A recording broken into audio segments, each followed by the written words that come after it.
እንዴት አርፍዳችኋል ውላችኋል? ዛሬ ከቀኑ 10 ሰዓት ላይ ማንቸስተር ሲቲ ከቦርንማውዝ የሚያደርጉት ጨዋታ በእጅጉን የሚጠበቅ ጨዋታ ነው። ይህ ጨዋታ እንዲጠበቅ ያደረገው ያምናውን ሻምፒዮን አርሰናልን እንዲያሸንፍ ያደረገው ቦርንማውዝ ባስገባት የመጨረሻ ጎል ነው። ጁኒየር ክሩፒ የፈረንሳዩ ታዳጊ ወጣት ማንቸስተር ሲቲ ላይ ባልተጠበቀ ሰዓት ጎል ሲያስቆጥር አርሰናል ደግሞ ሻምፒዮን እንዲሆን በትልቁ ረቷቸዋል።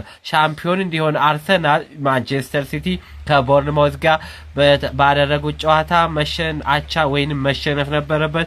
በዚያ ጨዋታ ደግሞ ማንቸስተር ሲቲ አቻ ወጥቷል። ስለዚህም ያምና በቀላቸውን ሊበቀሉ ይችላሉ ወይንም ደግሞ ቦርንማውዝ ደግሞ በጀርመናዊ በአዲሱ አሰልጣኝ ሊሸነፉ ይችላሉ። በማንኛውም ኢንዞ ማሬስካ ብዙ አውርተዋል፣ ብዙ ተናግረዋል።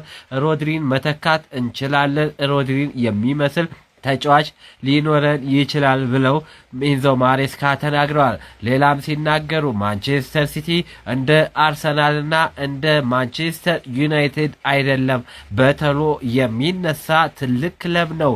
እንግሊዝ ላይ ያለ ትልቅ ክለብ ቢኖር ማንቸስተር ሲቲ ነው ሲሉ ኢንዞ ማሬስካ ተናግረዋል። ለማንኛውም 10 ሰዓት ላይ ማንቸስተር ሲቲ ከቦርንማውዝ በኢታድ ስታዲየም ትልቅ ጨዋታ አለ። ድል ለቦርንማውዝ።